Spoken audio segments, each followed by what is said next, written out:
On Monday, Trump calls for a new era of harmony in the Middle East as he visited Israel, then Egypt, for a global summit on Gaza's future. This comes after Israel and Hamas agreed to a ceasefire deal that was endorsed by Trump, and hostages were released on both sides. Specifically, he said, "We have a once-in-a-lifetime chance to put the old feuds and bitter hatreds behind us." Even though the ceasefire and release of hostages is a positive step toward harmony in the Middle East, both sides have yet to agree on Gaza's post-war governance or reconstruction. The next day, Politico published 7 months of Telegram group chats from the Young Republican National Federation, consisting of members ages 18 to 40 years old, that included racist language, loving Hitler, and jokes about grape and gas chambers. Leaders of the organization have asked for those members in the group chat to step down.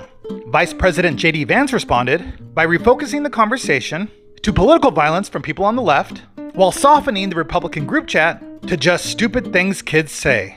Specifically, Vance said, "A person seriously wishing for political violence and political assassination is 1,000 times worse than what a bunch of young people say in a group chat, however offensive it might be." But the reality is that kids do stupid things, especially young boys. By focusing on what kids are saying in a group chat, grow up. I'm sorry, focus on the real issues. Don't focus on what kids say in group chats. But there's another angle to this that I just have to be honest about. I mean, I'm like an old guy at this point. I'm 41 years old. I have 3 kids. I grew up in a different world, right? Where not most of the stupid things that I did when I was a teenager and a young adult, they're not on the internet. Like, I'm going to tell my kids, especially my boys, don't put things on the internet. Like, be careful with what you post. If you put something in a group chat, assume that some scumbag is going to leak it in an effort to try to cause you harm or cause your family harm. But the reality is that kids do stupid things, especially young boys. They tell edgy, offensive jokes. Like, that's what kids do. And I really don't want us to grow up in a country where a kid telling a stupid joke, telling a very offensive stupid joke, is cause to ruin their lives. And at some point, we're all going to have to say, enough of this BS. We're not going to allow the worst moment in a 21-year-old's group chat to ruin a kid's life for the rest of time. That's just not okay. Like, we live in a digital world. This stuff is now etched in stone online. We're all going to have to say, you know what? No. We're not doing this. We're not canceling kids because they do something stupid in a group chat. Then on Wednesday, dozens of reporters turned in their access badges to the Pentagon rather than agree on government-imposed restrictions on their work. This comes after the Defense Secretary Pete Hegseth required all journalists to agree to a pledge that would expel them if they reported on information that had not been approved by him. An Atlantic journalist said, "It's sad, but I'm really proud of the press corps that we all stuck together." Another journalist said, "They wanted to spoon-feed information to journalists, and that would be their story. That's not journalism." The next day, it's reported that the Department of Homeland Security posted a single word on its official social media account, remigrate.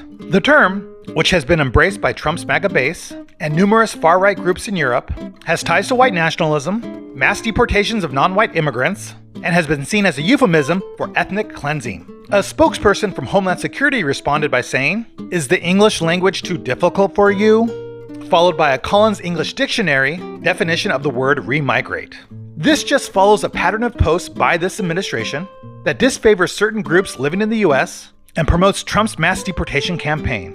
Professor Nicholas Cole says, "This is all an established part of the linguistic toolbox of white supremacy, and this post is a clear escalation in the language around issues of migration." Then on Friday, Trump asked the Supreme Court to allow the deployment of the National Guard in the Chicago area.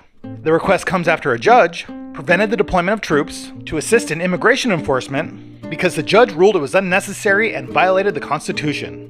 Trump has appealed to the Supreme Court many times, and the conservative court has ruled in his favor in several cases. Trump's top Supreme Court lawyer urges the justices to step in immediately because he said the lower court's ruling impinges on the president's authority and needlessly endangers federal personnel and property. The next day, the second No Kings protest rallied across the country to protest Trump's executive overreach.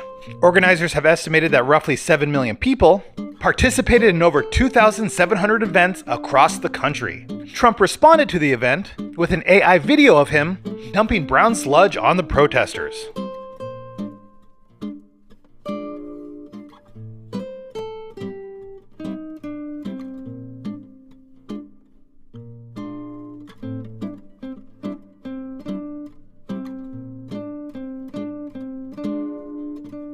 Finally, on Sunday, Trump calls Colombia's president an illegal drug leader and announces an end to U.S. aid to the country.